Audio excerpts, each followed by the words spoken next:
Ladies and gentlemen, thank you so much for joining me for another installment of the Steam Shuffle.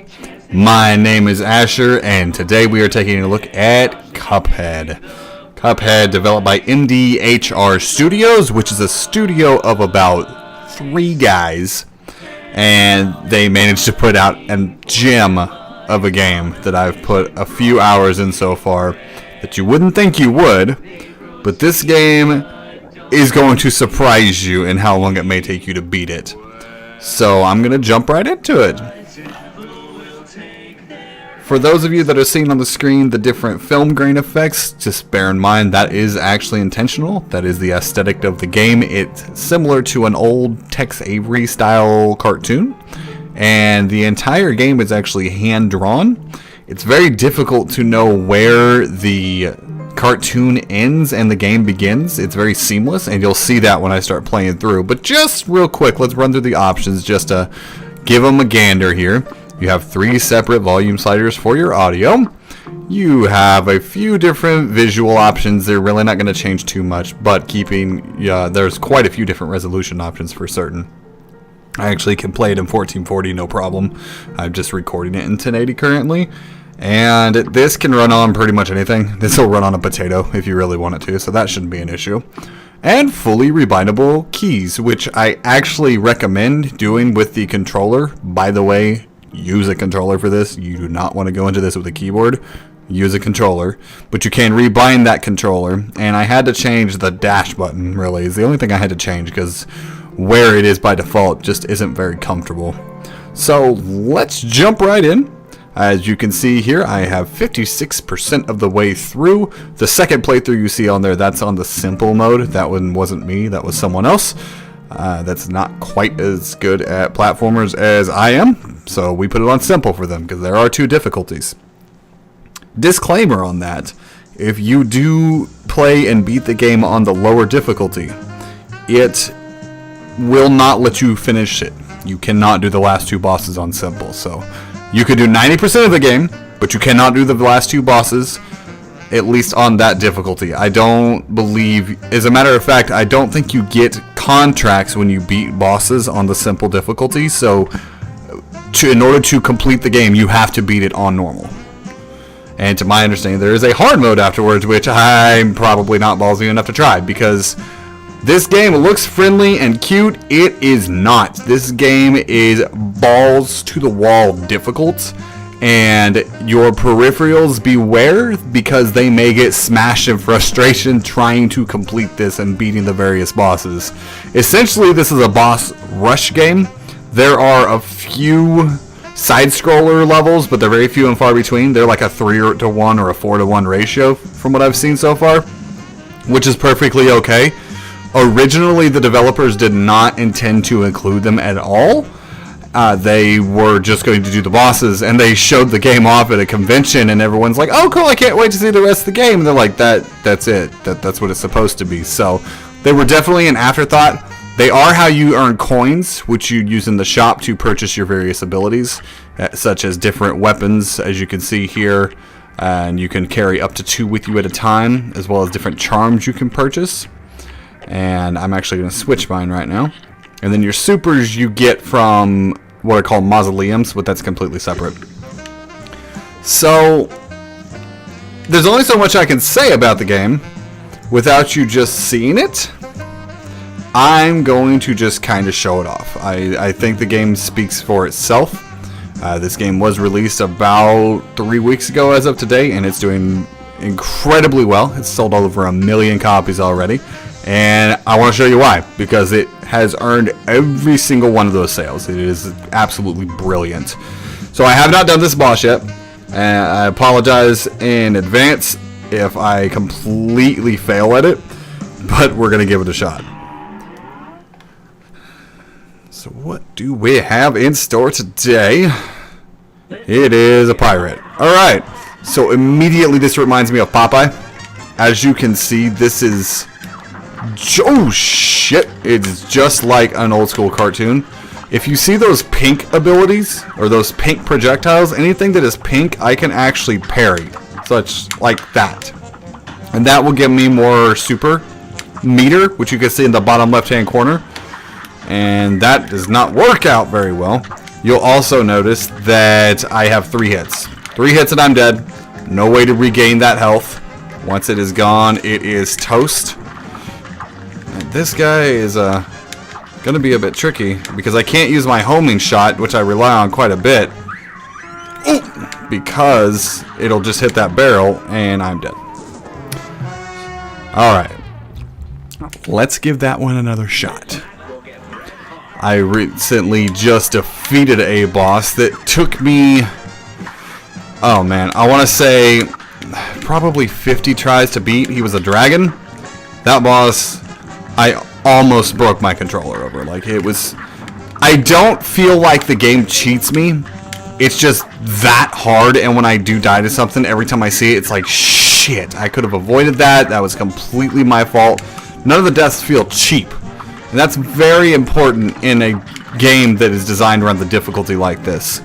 And there's been some controversy around that difficulty I've been noticing, actually.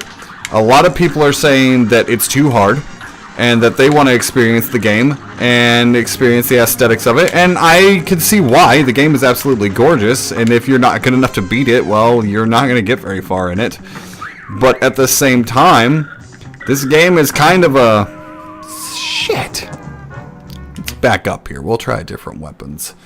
At the same time, though, this game is kind of a love letter to the old school. The back in the day on, like, NES, when you had your Contra games or your Mega Man games specifically, man, this one isn't even quite as hard as some of those, the ones that a lot of us grew up on. If you're were born in the late 80s, early 90s, or even older than that, I mean, that's the style of game this is. Granted, it may not have the audience that it did at one point in time, but man, I've kind of missed it, because this game does not hold your hand in any way. This is going to be really difficult, because I have to stand right in front of him to hit him. It doesn't hold your hand.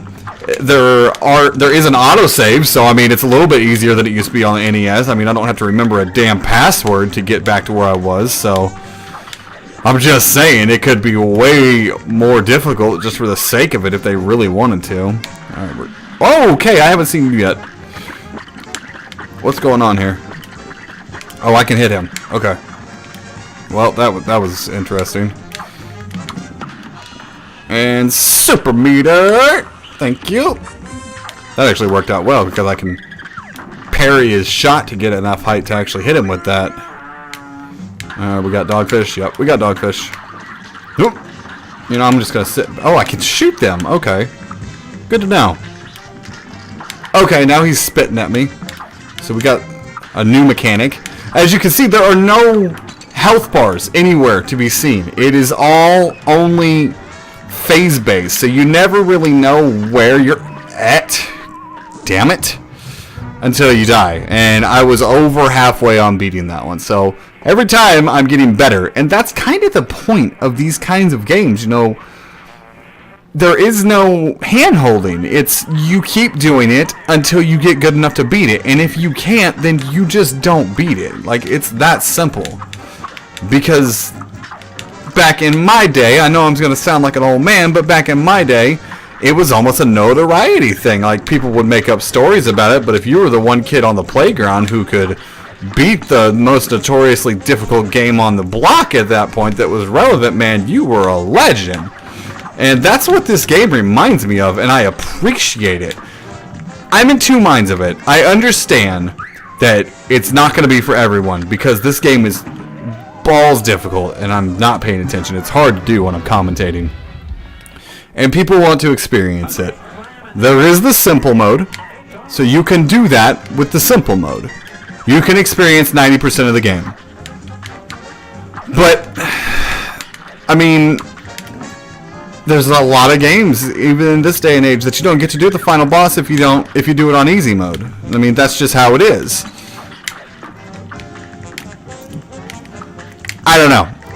I feel the same way about a lot of different difficulty levels, especially in a single player game. Died again. It's kind of like enabling cheat codes. You're only hurting yourself if you do it. So I don't see too much of a problem with it, because it's not like it's multiplayer, although this game is. It does have a co-op mode in it, which is actually really fun. And the only thing that changes in it is it doubles your health bars and makes it also to where you can revive your partners.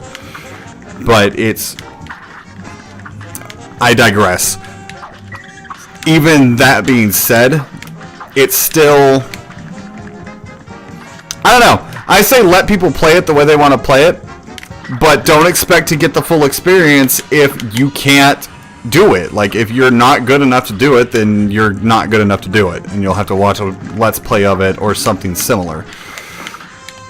I mean, even as you can see, I am kind of getting rocked in this. I'm not doing the greatest, but I guarantee you, eventually, through perseverance, I will... That shark was right on the edge there. I will beat this. I will beat this game. So, I'm going to give this guy one more shot to get a few more thoughts out, because then I want to show off a little bit more of the gameplay, because there's a couple of different styles. As I said, the platforming run and gun segments of earlier, and then there's also a few bosses that you become a plane, and I want to show you that also, that are going to be more like not your Galaga, but your Raidens, and it changes up the pace a little bit.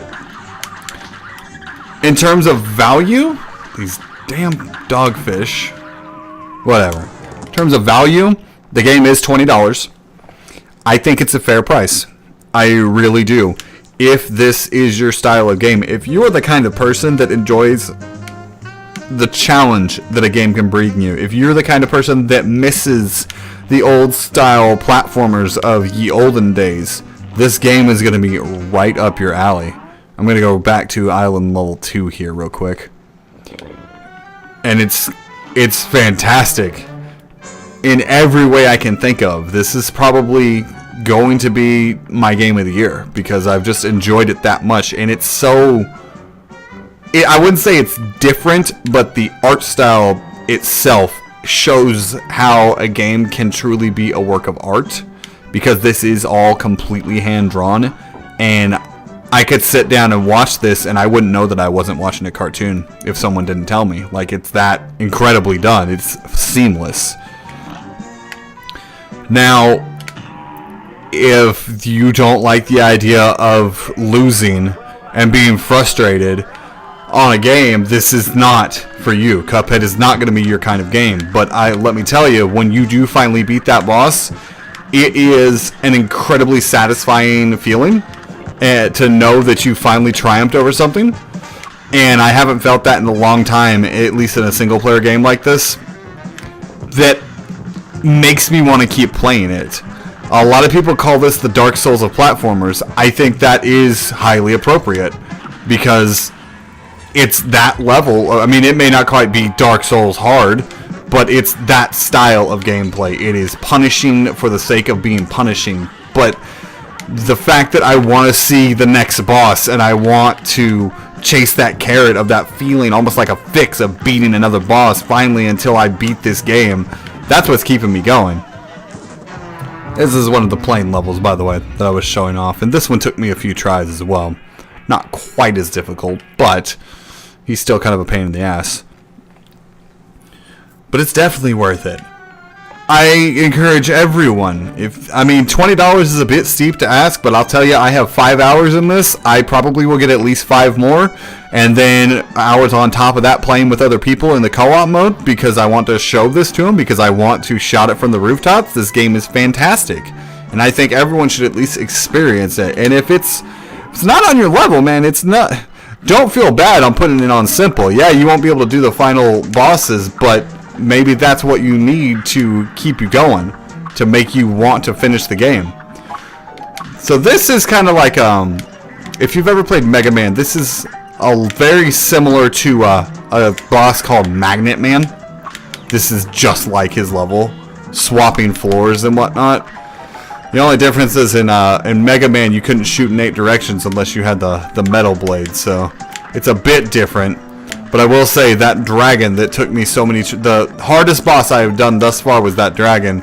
That took me more tries than anything else, and that one is incredibly reminiscent of a dragon on Mega Man 2. He's the Wily boss, and if I had to sum up the difficulty of this game to someone, if they were familiar with that franchise, I would tell them that every boss is like a Wily boss in Mega Man. Like, not a regular Robot Master, because some of those were incredibly simple, but I would say a Wily Castle boss over and over and over and over again, except the difference is you don't have to beat the entire level, it's just the boss.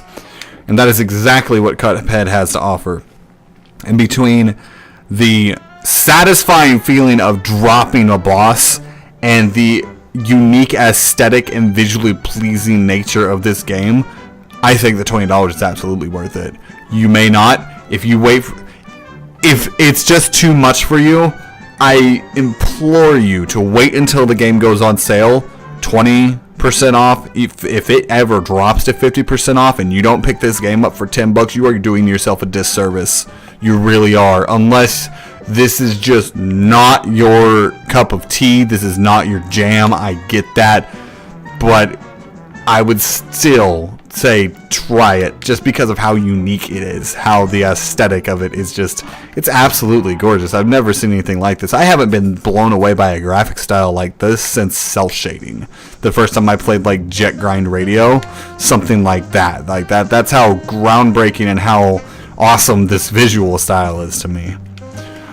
So I'm gonna keep playing Cuphead. I even debated on doing a let's play of this, but honestly, it would end up being really long and be me swearing a lot unless I heavily edited it out. So I elected not to do that. I'm going to do the Steam Shuffle on it. But man, go out there and get it. These guys deserve it. These three guys, and now keep in mind, this game has sold 1 million copies already. Those three guys are millionaires at this point, multi-millionaires, and they deserve it, man. It is not very often that a game comes out that I can say, like, you blew me away.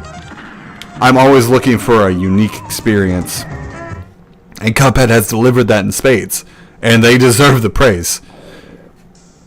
And I feel like I'm just going to keep gushing about the game. Go buy it. Go buy Cuphead. Go play it. If not, if you don't want to play it because it's just, you feel like it's just too difficult, go watch a playthrough of it, because it deserves your attention. And man, they better release a sequel for this or something, because I want to see more, and I want more. I can't get enough of these bosses as it is. I'm going to want a Cuphead 2, Cuphead 3. Keep it going. Make this a franchise, man, because I'll keep playing them. And I'm sure there's a lot of people out there that feel the same. Ladies and gentlemen, again, Cuphead on Steam currently for $19.99 or your regional equivalent. If you would like to see more content from me, give me a subscribe, hit that like button, and if you have any feedback to leave me, positive or negative, leave a comment down below. Until next time, guys, my name is Asher, and I'll see you later. Take it easy.